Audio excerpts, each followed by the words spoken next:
नमस्कार दोस्तों, career point tutorial Vaishali में आपका स्वागत है। आज हम लेके आए हैं गणित पाठ 3 दो चर वाले रैखिक समीकरण युग्म भाग 1। तो आगे बढ़ने से पहले चैनल को सब्सक्राइब करें और बेल आइकन को दबाना न भूलें। तो आगे बढ़ते हैं हम और देखते हैं क्या है इस चैप्टर की खासियत। तो पहले देखते हैं हम लोग दो चर वाले रैखिक समीकरण युग्म। तो देखिए इसकी परिभाषा पहले हम लोग समझते हैं। देखिए दो चर, चर और अचर, दो चीज़ हम पढ़ते हैं, चर और अचर। कितने चीज़ पढ़ते हैं? दो चीज़ पढ़ते हैं, चर और अचर। तो चर क्या होता है और अचर क्या होता है, सबसे पहले इसको हम आपको क्लियर करना चाहते हैं। तो देखिए, वैसा संख्या जिसका मान कभी न बदलता हो उसे अचर कहते हैं। जैसे 3, 2, 5, कोई भी संख्या जो है वह क्या है? अचर है, क्योंकि उसका 3 को हम लोग कभी भी 4 नहीं कह सकते। चाहे वो उसको हम 2 + 1 लिखे तब पर भी यह 3 कहलाएगा, 3 + 0 लिखे तब पर भी यह 3 कहलाएगा, लेकिन यह 2 नहीं बन सकता है। तो इस तरह से हम लोग कह सकते हैं कि यह क्या है? चर है, अचर है। क्यों? क्योंकि इसका मान नहीं बदलता है। और चर जिसका मान बदल जाए, तो हम लोग जानते हैं, क्या जानते हैं कि जब हम सॉल्व करते हैं तो x का 2 वैल्यू आ सकता है, एक आता है, एक कोई भी 2 वैल्यू आ सकता है। तो इसका x का एक वैल्यू a हो गया, एक वैल्यू o हो गया, यानी कि दोनों का मान चेंज हो गया। जब चेंज हो गया तो यह क्या होगा? चर होगा। तो हम लोग कह सकते हैं कि यह क्या हो जाएगा? चर हो जाएगा। आ गया समझ में? चर को वेरिएबल कहते हैं और चर को कांस्टेंट कहते हैं। चर को इंग्लिश में क्या कहते हैं? वेरिएबल कहते हैं और अचर को कांस्टेंट कहते हैं। तो आगे बढ़ते हैं। कहता है कि ax + by + c = 0, जहाँ a b c क्या है? Belongs to real number. देखिए, हम आपको संकेत जो बताएं वह संकेत बहुत इंपॉर्टेंट है। यह जो चिन्ह है, यह इसका नाम है बिलोंग्स टू, यानी कि अवयव है या सदस्य है। अवयव है या सदस्य, इस चिन्ह का मतलब आप लिख लीजिए, नोट डाउन कीजिए। अवयव है, इसको ऐसे लिख के ऐसे तीर का निशान दीजिए, लिखिए अवयव है या सदस्य है। यह चीज़ आपको समझ में आ गया। आर का मतलब है रियल नंबर, है ना। आर का मतलब क्या है? रियल नंबर, वास्तविक संख्या। यानी कि ए बी सी जो है वह सब के सब किसके सदस्य हैं? तो वास्तविक संख्या के सदस्य है। वास्तविक संख्या क्या होता है, इस चीज़ को हम आपको बता चुके हैं। यह चीज़ आ गया समझ में आपको? गुड। आगे चलते हैं, हम लोग आगे देखते हैं। तो इस परिभाषा समझ में आ गया। b does not equal to 0, यानी b 0 के बराबर नहीं होना चाहिए। a और b क्या होना चाहिए? 0 के बराबर नहीं होना चाहिए के रूप में समीकरण को दो चर वाले रैखिक समीकरण युग्म कहते हैं। दो चर वाले रैखिक समीकरण युग्म कहते हैं। चर का इसमें वेरिएबल लिख लीजिएगा अगर लिखना चाहते हैं ब्रैकेट में। तो उदाहरण हो गया आपका, तो यह दो चर वाले वेरिएबल्स हो गए। आगे समझ में, ए और बी के शून्यतर होने की शर्त को a² + b² does not equal to 0 के रूप में लिखा जा सकता है। अगर शून्यतर हो सकता है तो इसको इस रूप में क्या करते हैं? हम लोग लिखते हैं। यह चीज़ भी इंपॉर्टेंट है।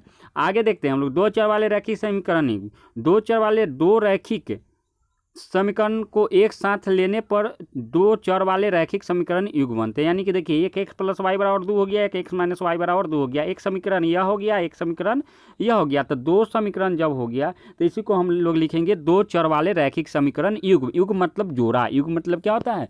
जोड़ा होता है। यह चीज़ आपको आ गया होगा समझ में। तो आगे बढ़ते हैं हम लोग। तो इसका व्यापक रूप जो होता है यही है। देखिए, व्यापक रूप को इंग्लिश में कहते हैं स्टैंडर्ड फॉर्म। व्यापक रूप को इंग्लिश में क्या कहते हैं? Standard form. तो किसी भी चीज़ का हमको स्टैंडर्ड फॉर्म जानना बहुत ज़रूरी है, क्योंकि अगर हमको स्टैंडर्ड फॉर्म मालूम है, स्टैंडर्ड फॉर्म का मतलब है कि उसी के रूप का कोई भी चीज़ हो सकता है। यानी कि यह है तो यहाँ A1 के जगह पर कुछ भी हो सकता है, B1 के जगह पर कुछ भी हो सकता है, C1 के जगह पर कुछ भी हो सकता है, A2 के जगह पर कुछ भी हो सकता है, B2 के जगह पर कुछ भी का मतलब रियल नंबर। कुछ भी का मतलब क्या चीज़? रियल नंबर हो सकता है। C2 का जगह पर कोई भी रियल नंबर हो सकता है। तो यह चीज़ आपको समझ में आ जानी चाहिए कि इसका व्यापक रूप क्या है। आगे देखते हैं हम लोग। देखिए, हम आपको बता चुके हैं कि जहाँ A1 B C, A1 B1 C1, A2 B2 C2 क्या है? रियल नंबर है। एक्स वाई क्या है? 0 के बराबर नहीं है। एक्स वाई जो है वह 0 के बराबर नहीं है। तो यह चीज़ आपको आ गया समझ में। अब देखते हैं रैखिक समीकरण का आलेख। अब कुछ आलेख के बारे में हम लोग बात करेंगे। क्या चीज़ के बारे में बात करेंगे? आलेख के बारे में। तो आलेख के लिए हमको बिंदु प्राप्त होता है। एक चीज़ देख लीजिए, पहले इस चीज़ को हम आपको समझा देते हैं कि यह जो एक ग्राफ है, यह जो एक ट्रेस किए हम, पेज पे हम ट्रेस करते हैं तो इसको हम लोग कहते हैं एक्स एक्सिस कहते हैं, इसको हम लोग वाई एक्सिस कहते हैं। इसको यहाँ जो इस साइड है इसको एक्स मानते हैं और इधर के साइड को क्या मानते हैं, एक्स डैश मानते हैं। और यहाँ जो है यह आपका मूल बिंदु है जहाँ से दोनों लाइन क्या है, क्रॉस किया है, और इसको हम लोग 0 0 से डिनोट करते हैं क्योंकि यहाँ पर 0 0 वैल्यू होता है। इस बिंदु पर न एक्स का मान कुछ होगा न वाई का मान कुछ होगा, दोनों का मान क्या होगा, शून्य के बराबर होगा। तो अगर इस बिंदु के अगर हम बाएं तरफ बढ़े तो हमको निगेटिव हमको प्राप्त होगा संख्या, निगेटिव संख्या प्राप्त होगा। इसके अगर इधर बढ़े तो हमको पॉजिटिव संख्या प्राप्त होगा। अगर ऊपर की ओर बढ़े तो भी हमको पॉजिटिव संख्या प्राप्त होगा, और नीचे की ओर बढ़े तो हमको क्या प्राप्त होगा, निगेटिव संख्या प्राप्त होगा। तो एक बात याद रखिए, ऊपर मतलब कि उठना, उठना माने कि हमें कुछ वृद्धि हो रही है यानी कि पॉजिटिव, नीचे आता है यानी कि गिरना, गिरना का मतलब क्या है कि कुछ कमी हो रही है, कमी को माइनस, ऐसे भी इसको याद कर सकते हैं। आगे की ओर बढ़ना है ना, आगे की ओर बढ़ना यानी कि क्या होगा, बड़ा होना यानी कि पॉजिटिव होगा। पीछे की ओर आना यानी कि पीछे खसकना यानी कि नीचे की ओर आना क्या हो जाएगा, इसका निगेटिव हो जाएगा। यह चीज़ आपको समझ में आ गया। तो एक बात आप हमेशा याद रखिए, जब आगे हम आपके पढ़ाएंगे नियामक ज्यामिति तो उसमें हम बताएंगे कि इसमें प्लस कौन होगा, माइनस कौन होगा, कैसे प्लस माइनस चेंज होगा, कैसे किस क्वाड्रेंट में, क्वाड्रेंट किसको कहते हैं एक बार देख लीजिए, इसको क्वाड्रेंट कहते हैं, 4 क्वाड्रेंट होता है, इसमें क्या होता है, प्लस माइनस होता है कि माइनस प्लस होता है, सब चीज़ हम वहाँ आपको क्लियर करेंगे। तो यहाँ जितना ज़रूरत है उतना आपको हम बता रहे हैं। तो यह चीज़ आपको समझ में आ गया। अब यहाँ पर जो लाइन लेंगे, इधर 1 2 3 4 -1 -2 -3 -4, यानी इस तरह से इधर माइनस वाला, इधर प्लस वाला, ऊपर में प्लस वाला, नीचे माइनस वाला। तो एक बिंदु लेंगे। एक बात याद रखिएगा, यहाँ हम ग्राफ का कॉपी पे नहीं बना रहे हैं, इसलिए आपके जो ये दोनों के बीच का जो डिस्टेंस है यहाँ से और यहाँ के, ये थोड़ा डिफरेंस हो सकते हैं। इसलिए आप जो हम यहाँ कच्चा इसको कहते हैं, हम लोग कच्चा ट्रेस कर रहे हैं, कच्चा जो फिगर बना रहे हैं उसको आपको पक्का बनाने के लिए एक ग्राफ का कॉपी होना चाहिए। ऐसे हम आगे वीडियो में ग्राफ के कॉपी पे हम आपको बताएंगे कि कैसे हम लोग इसको निर्धारित करेंगे, बिंदु को निर्धारित करेंगे। तो आगे चलते हैं। कहता है, एक क्वेश्चन लेते हैं डायरेक्ट। इसमें रैखिक समीकरण का आलेख होता है। आलेख के बारे में बता दिए कि आलेख क्या होता है, इसमें किसको वाई मानते हैं, किसको जेड मानते हैं, किसको एक्स मानते हैं, किसको एक्स डैश मानते हैं, किधर पॉजिटिव होता है, किधर निगेटिव होता है। आ गया समझ में आपको। तो एक यह आपका समीकरण दिया हुआ है, यह क्या दिया हुआ है, समीकरण दिया हुआ है। कहता है कि इसका आलेख खींचना है। तो देखिए दिया गया है, हमको यह चीज़ दिया गया है। अभी -4 को इधर लाए तो +4 हो गया, 2x + y। अब -4 को बराबर के इधर लिया तो क्या हो जाएगा, +4 हो जाएगा। आ गया समझ में। अब x बराबर क्या हो जाएगा, देखिए यहाँ पे एक, जब x बराबर हम 0 रखेंगे, माना कि x बराबर 0, यहाँ लिख लीजिएगा, छूटा हुआ है, माना कि x बराबर 0, तो y बराबर क्या हो जाएगा मेरा, 4। क्या हो जाएगा, 4 हो जाएगा। समीकरण 1 हो गया, y बराबर 4। यह चीज़ आपको आ गया समझ में। तो देखिए यहाँ पे, तो आगे हम इसका जो शेष भाग है वह आगे चलते हैं। तो जब आगे जाएंगे उसके बाद फिर पुनः हम पीछे आएंगे। तो आगे हम लोग देखते हैं, आगे देखते हैं इसके शेष भाग को। तो आगे देखिए, तो देखिए y बराबर जब 0 लेंगे तो x बराबर क्या आ गया, 2 आ गया। तो देखिए हमको पॉइंट क्या प्राप्त हो रहा है, एक तो यहाँ 0 2 हो गया, इसको याद रखिएगा आप लोग। एक पॉइंट क्या हुआ, 0 2 हो गया। पुनः पीछे चलते हैं, पुनः कहाँ चलते हैं, पीछे। एक 0 2 हो गया और एक क्या हो गया मेरा, एक मेरा क्या हो गया था, 0 2 हो गया, जो समीकरण 2 से आया था। समीकरण 1 में क्या आया था आपको, 0 4 आया था। क्या आया था, 0 4 आया था। यह 2 था। तो पहले हम इसको निर्धारित करते हैं। तो देखिए एक बात हमेशा याद रखिएगा कि जब हम इसमें पहले को लिखते हैं तो यह x का मान लिखाता है। एक चीज़ और आपको समझ में आ जाना चाहिए, जो यहाँ देखिए, यहाँ जो यह लिखाया हुआ है, तो हमारा क्या लिखाया हुआ है, पहले x का वैल्यू लिखाता है तब y का वैल्यू लिखाता है। x का मान पहले लिखते हैं तब y का। तो यहाँ x का मान क्या है, 0 लिए तो पहले 0 लिख दिए, तब 2 लिए तो 2 लिख दिए। इसमें क्या लिए, पहले 0x का मान लिए तो y का मान क्या आया, हमको 4 आया। तो यह चीज़ आपको समझ में आ जाना चाहिए कि इसमें कैसे लिखाते हैं, x को पहले किसको लिखते हैं, बाद में y को कहाँ लिखते हैं। यह चीज़ देखिए, लिखने का तरीका है सब, आप ऐसे ही लिखिए, आगे आपको समझ में आ जाएगा। आगे देखते हैं हम लोग। तो आगे देखते हैं। तो देखिए हमको जो आया था, हमको क्या आया था, 0 2 आया था। पहले जो था x का मान 0 माने थे, तो y का मान क्या आया था, 4 आया था। तो देखिए x का मान 0 तो y का मान 4। आगे आपको समझ में। तो 0 4, यहाँ की एक बिंदु यह प्राप्त हो गया, इसका नाम हो गया 0 4। अब हमको आया था 2 0 आया था। देखते हैं थोड़ा आगे, देखते हैं कि क्या है इसका। y का मान 0 तो x का मान 2, बिल्कुल सही है। क्या आया था मेरा, मेरा आया था 2 0, यानी x का मान 2 आया था, y का मान 0 आया था। तो x का मान 2 आ गया और y का मान क्या 0। तो यह बिंदु हो गया एगो। अब ये दोनों बिंदु को क्या किया हम मिला दिए, तो यही मेरा क्या हो गया एक ग्राफ हो गया। इसी को हम लोग कहेंगे क्या आलेख कहेंगे। आ गया यह चीज़ आपको समझ में, बिंदु कैसे रखते हैं यह समझ में आ गया। इसके बाद इस दोनों को क्या किए मिला दिए, आगे आपको समझ में। इस पर जो समीकरण है उसको लिख देंगे। तो यह चीज़ आपको अच्छी तरह से समझ में आ गया होगा। आगे हम लोग बढ़ते हैं। देखिए उदाहरण 2 कहता है 2x - y = 0। दिया हुआ समीकरण है 2x, देखिए यहाँ 2x - y = 0, तो 2x बराबर क्या हो जाएगा y। तो देखिए y बराबर मेरा क्या है 2x है, तो x हो गया। और y बराबर मेरा क्या है 2x, तो x के यहाँ पर जब 0 रखेंगे तो y के यहाँ पर भी क्या आएगा।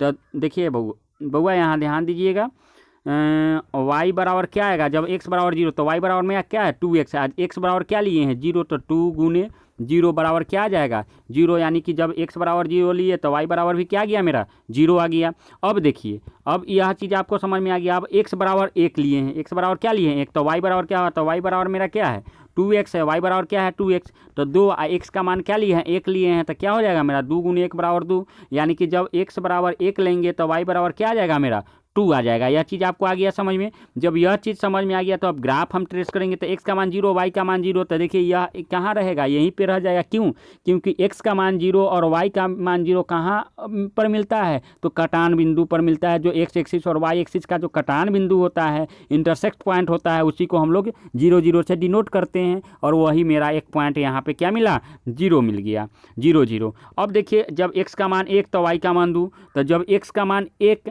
तो y का मान 2, देखिए x का मान 1 है तो y का मान 2, तो इसी के जस्ट सामने कहाँ जाएगा यहाँ आ जाएगा। आ गया। ये पहले ही आपको हम बता चुके हैं कि यह ग्राफ का कॉपी नहीं है, थोड़ा सा डिफरेंस होगा, थोड़ा सा अंतर होगा। थोड़ा सा क्या होगा अंतर होगा, थोड़ा लाइन इधर उधर होगा, थोड़ा बीच का डिस्टेंस थोड़ा दूर हो सकता है। तो इसको आपको सिर्फ समझना है और ग्राफ के कॉपी पे खुद क्या करना है ट्रेस करना है। यह चीज़ आपको समझ में आ गया। तो जब x का 0 हो गया, जब x का मान 1 तो y का मान 2, तो इसकी के जस्ट सामने 2 है, तो यहाँ हम नहीं बिंदु करेंगे। क्यों, क्योंकि अगर x का मान 0 रहेगा y का मान 2 तब हम यहाँ करेंगे, तब हम यहाँ ऐसे बिंदु करेंगे। लेकिन अभी x का मान 1 है तो y का मान 2 है, तो 1 के एकदम जस्ट सामने और y के 2 के सामने हम क्या करेंगे बिंदु डालेंगे और इसी बिंदु से हम लोग क्या करेंगे मिला देंगे। तो यह जो आएगा यह 0 0 से आ रहा है, तो इसी से क्या होगा यह क्रॉस करेगा, यही मेरा रेखा क्या बन गया आलेख बन गया। यह चीज़ आपको आ गया होगा समझ में। आगे बढ़ते हैं, ग्राफीय विधि से युगपत समीकरण का हल करना। अब देखिए अब हम लोग क्या किए थे, यहाँ हम क्या किए थे, यहाँ सिर्फ हम एक समीकरण लेते थे, अब हम युगपत समीकरण लेंगे यानी कि जोड़ा वाला। यहाँ एक समीकरण था तो मेरा रेखा जो लाइन जो जाता था वह एक लाइन जाता था। अब हम क्या कर रहे हैं कि यहाँ पे क्या ले रहे हैं युगपत, यानी कि इसमें 2 लाइन क्रॉस करेंगे, 2 रेखा बनेंगे, यानी कि एक आलेख पे 2 रेखा क्या करेंगे क्रॉस करेंगे। तो आते हैं आगे बढ़ते हैं और देखते हैं। यह अगर आपको वीडियो अच्छी लग रही हो तो प्लीज़ लाइक और सब्सक्राइब चैनल को करें और अपने मित्रों के साथ भी इसको क्या किए करें शेयर करें। अगर कोई प्रॉब्लम है तो मेरे कोचिंग का जो नंबर है वो आपको दिया हुआ है, उस पर आप संपर्क करें, वहाँ से आपको सॉल्यूशन मिल जाएगी। आगे देखते हैं हम लोग डायरेक्ट हम लोग प्रश्न पे आते हैं। डायरेक्ट मेरा प्रश्न क्या है कि नीचे दिए गए समीकरण निकाय को ग्राफीय विधि से हल करना है। देखिए मेरा समीकरण दिया हुआ है, समीकरण क्या दिया हुआ है ये आपको हम दिखा देते हैं। समीकरण मेरा एक यह है और दूसरा यह है। तो समीकरण 1 से मेरा समीकरण 1 में x बार देखिए बुआ x - 4y = 14 = 0 है। देखिए यहाँ पे हम दूसरा टाइप से भी इसको हल कर सकते थे, लेकिन हमको बिंदु प्राप्त करना है, इसलिए इसी टाइप से आप लोग कोशिश कीजिए कि बनाइए। ऐसे ही समीकरण को हल करने के 4-5 तरीके हैं जो आपको आगे हम बताएंगे। फिलहाल यहाँ पर इसी टाइप की ज़रूरत है, इसलिए हम आपको ये चीज़ बता रहे हैं और आपको ये चीज़ लिखना है पढ़ना है। अगर आप ऐसे ही वीडियो देख रहे हैं तो प्लीज़ इसको देखना बंद कीजिए, इसके अलावा और आप दूसरा बुक स्टडी कर लीजिए, वह बेहतर होगा। लेकिन ऐसे वीडियो देखने से आपका काम नहीं चलेगा, आपको इसको रफ करना होगा, फिर बनाना होगा, तब जाके आपको समझ में आएगा। जहाँ समझ में नहीं आता है हमारे व्हाट्सएप दिए गए व्हाट्सएप नंबर पे सेंड कीजिए या कमेंट्स बॉक्स में कमेंट्स कीजिए। तो आगे देखते हैं हम लोग। x है x - 4y = 14 बराबर क्या है 0, तो x बराबर क्या हो जाएगा -4y, बराबर क्या हो जाएगा, देखिए तो +14 है, तो +14 जब इधर आएगा तो क्या हो जाएगा -14, इसलिए हम लोग -14 लिख के इसको ब्रैकेट में घेर दिए हैं। कभी भी माइनस वाला जब आ जाए संख्या में तो उसको क्या करेंगे, ब्रैकेट में घेर देंगे। आगे चलते हैं हम लोग, x बराबर -14 + 4y है, तो अब x बराबर क्या हो जाएगा, तो -4y है, जब -4y इधर आएगा तो क्या हो जाएगा, +4y हो जाएगा। यह चीज़ आपको समझ में आ गया।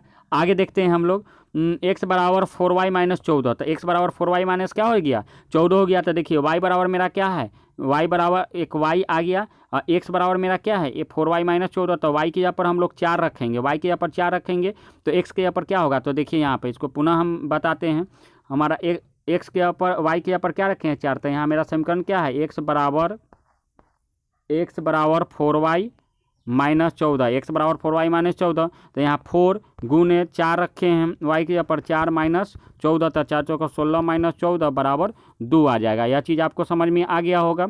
आगे देखते हैं हम लोग, देखिए तो यहाँ आपको यह चीज़ समझ में आ गया होगा कि यहाँ हम लोग इसको कैसे क्लियर किए हैं। आगे देखते हैं हम लोग, तो यहाँ 4 जब लिए तो y का मान मेरा x का मान क्या आ गया, 2 आ गया। पुनः देखिए जब y का मान अगर 5 लेते हैं तो क्या होता है, तो देखिए मेरा समीकरण जो है, देखिए एक समीकरण है, उस समीकरण को सॉल्व करना होगा। यह चीज़ सब आपको आनी चाहिए। अगर नहीं आती है तो प्लीज़ आप इसको ध्यान से देखिए और 2-3 बार देखिए इस वीडियो को, आपको बिल्कुल समझ में आ जाएगा। तो देखिए x बराबर मेरा क्या है, x बराबर मेरा है 4y - 14। यह चीज़, चूँकि यह चीज़ जो है, यह चीज़ आप 9th 8th में भी पढ़े होंगे। तो x का देखिए जब y का मान 5 ले रहे हैं तो जहाँ जहाँ y है वहाँ वहाँ क्या रखेंगे, 5 रखेंगे। क्या रखेंगे, 5। तो y बराबर क्या हो जाएगा, 5 - 14, तो 4 × 5 = 5 का क्या हो जाएगा, 20 हो जाएगा, और -14, तो 20 में से 14 घटाएंगे तो क्या होगा, 6 होगा। तो देखिए जब y का मान 5 रखे तो हमारा x का मान जो है, वह x का मान क्या आ रहा है, 20 में से 14 घटा तो 6 आ गया। इसमें तो कुछ है नहीं, बस आपको ध्यान से देखना है। यह चीज़ आनी चाहिए कि +14 इधर है तो इधर जब बराबर के इस साइड में आएगा तो क्या होगा, तो उस चीज़ को भी हम थोड़ा क्लियर कर देते हैं। पहले इसको आप जल्दी से नोट डाउन कीजिए। आगे देखते हैं हम लोग, आगे है, देखिए हम अभी चर्चा कर रहे थे, जब प्लस रहे इधर, बराबर के इधर आता है तो यह माइनस होता है, माइनस रहे तो बराबर के इधर आता है तो प्लस होता है, गुना के रूप में रहे बराबर के इधर आता है तो भाग के रूप में आता है। अब एक चीज़ देखिए यहाँ, जैसे देखिए 2x बराबर 4 है, 2x बराबर 4 है, या 41 कर देते हैं, इसको 12 कर देते हैं। थोड़ा और हार्ड जो समझना है उसको थोड़ा और ईजी से समझ लेते हैं। अब देखिए इस दोनों के बीच में कुछ नहीं तो क्या है, गुना का चिन्ह है। जब दोनों के बीच में गुना का चिन्ह है तो यह जब भाग के रूप में आएगा, जब इधर किस रूप में आएगा, इधर तो भाग के रूप में आएगा। इधर जब आएगा, यह बराबर के जब इधर 12 आएगा तो भाग के रूप में आएगा। और भाग के रूप में कैसे आएगा, तो देख लीजिए 41/12, और भाग के रूप में आया तो इसको हम लोग गुना में कन्वर्ट करते हैं। इसके नीचे कुछ नहीं तो एक, इसके नीचे कुछ नहीं तो एक, तो जब गुना में करेंगे तो क्या हो जाएगा, यह हो जाएगा आपका 41 × 1/12, और इसी को हम लोग लिखते हैं 41/12। क्या लिखते हैं, 41 क्या लिखते हैं, 12। तो डायरेक्ट इसी चीज़ को हम लोग डायरेक्ट लिखते हैं। कैसे लिखते हैं तो देख लीजिए, 12x था बराबर 41, तो x बराबर 41/12। यह सब चीज़ आपको आनी चाहिए। यह बेस है, यह क्या है, बेस है। और बेस आपको पहले आएगा तभी आप मैथ में फास्ट हो सकते हैं। जोड़ घटाव गुना भाग आपको फास्ट कैलकुलेशन आना चाहिए, तभी आप क्या हो सकते हैं, मैथ बनाने में फास्ट हो सकते हैं। तो डायरेक्ट हम इसको ऐसे लिखते हैं। अब देखिए अब क्या होता है, तो इतना आप लोग समझ गए। तो ऐसे ही हमको क्या करना है, क्वेश्चन में अप्लाई करना है। क्वेश्चन में अप्लाई करना है तो अब समीकरण 1 समझ में आ गया होगा। तो यह 6 और 10 कैसे आया, यह खुद आप निकाल के देखिए। अगर नहीं समझ में आया तो कमेंट्स कीजिए। पुनः समीकरण 2 से समीकरण 2 मेरा आया है। अब देखिए -14 है इधर, तो जब इधर आएगा तो क्या हो जाएगा, +14 हो जाएगा। उसी तरह 2y, तो 3x है तो 14, और जब +3x को इधर लाएंगे, जब +3x को इधर ला रहे हैं तो -3x हो जाएगा। तो y बराबर क्या हो जाएगा, देखिए 2y है, क्या है 2y है, गुना के रूप में है, तो इधर आएगा तो बटा के रूप में चला आएगा, तो यह हो गया बटा के रूप में 2y।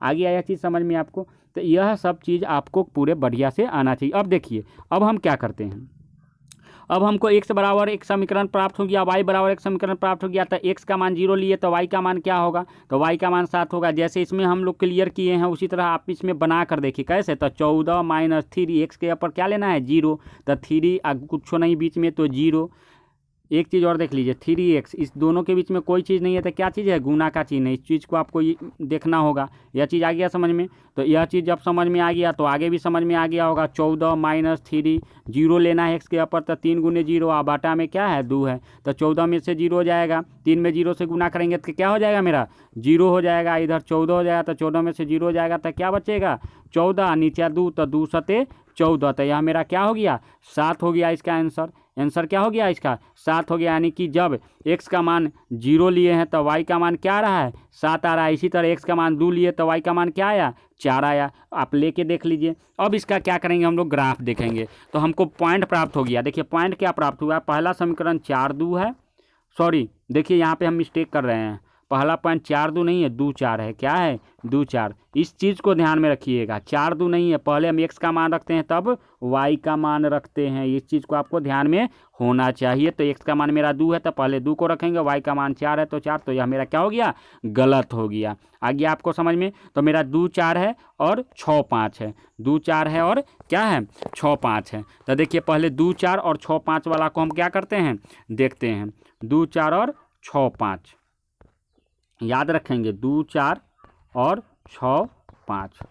तो देखते हैं हम लोग 2 4 6 5 है। तो देखिए पहले x का मान 2 लेना है तो x का मान 2 यहाँ है और y का मान 4, तो इसी के सामने चलिए 2 3 4, y कहाँ ऊपर बढ़ेंगे तो 4 मेरा यहाँ आया, तो इसी के सामने क्या हो जाएगा यह जो कॉर्नर होगा यह 2 4 हो गया। यह भी आप 6 5 लेना है तो 6 मेरा क्या है, देखिए यहाँ है 6, देखिए यहाँ आपको 6 होगा, यहाँ क्या होगा 6 होगा। 6 सीधा जाएंगे 5 तक तो 4 के हल्का ऊपर जाके 5 आएगा, तो यही मेरा क्या हो गया 6। तो x का मान 6 यानी इसी के सामने होना चाहिए 6, और 5 y का मान 5 तो एकदम 5 के सामने। तो यह जो मेरा कॉर्नर हो गया यह मेरा 6 5 का हो गया। जो बिंदु प्राप्त हुआ है हमको समीकरण में 6 5 हो गया। तो अब इसको एक ट्रेस करेंगे, लाइन खींच देंगे, यही मेरा क्या हो गया 6 5 हो गया। यानी कि यहाँ से आया तो इसको क्रॉस कर दिए। अब क्या करेंगे सो देख लीजिए। अब मेरा दूसरा जो समीकरण था उसका आंसर क्या था वो हम आपको बता देते हैं कि उसका आंसर मेरा क्या था। देखिए सॉरी मैं एक गलती, यहाँ ट्रेस यह नहीं होगा, ट्रेस यह होगा। ट्रेस कौन सा लाइन होगा, यह होगा। यह समीकरण 2 का लाइन है। यह चीज़ आपको समझ में आ गया। आगे हम लोग देखते हैं दूसरा का क्या है। दूसरा है 0 7 2 4। देखिए 0 7 2 4, 0 7 और 2 4 है, 0 7 है और क्या है 2 4 है, 0 7 है और 2 4 है। आगे आपको समझ में क्या है 0 7 और 2 4 है। आगे देखते हैं हम लोग। तो 0 7 2 4 आगे है मेरा 0 7 और 2 4, 0 7 2 4। तो देखिए x का मान 0 और y का मान 7, तो 7 ले लिए। इधर उधर क्यों नहीं, यह पॉइंट यहाँ दिए हैं क्योंकि x का मान 0, x का मान 4 होता तो 4 के सामने यहाँ पॉइंट होता। आ गया यह चीज़ आपको समझ में। तो यह हम पॉइंट नहीं दिए हैं। तो 0 7 और क्या है मेरा 2 4 है, क्या है मेरा 2 4। तो 2 4 है तो देखिए तो यह 2 और यह 4, यानी कि इसके पहले वाला में भी एक 2 4 था बिंदु। तो 2 4, अब इसको लाइन को क्या किए, इसको क्रॉस करा दिए और यही मेरा बिंदु प्राप्त हो गया। तो आ गया समझ में आपको कि आलेख कैसे खींच रहे हैं हम। आगे देखते हैं हम लोग, आगे देखते हैं।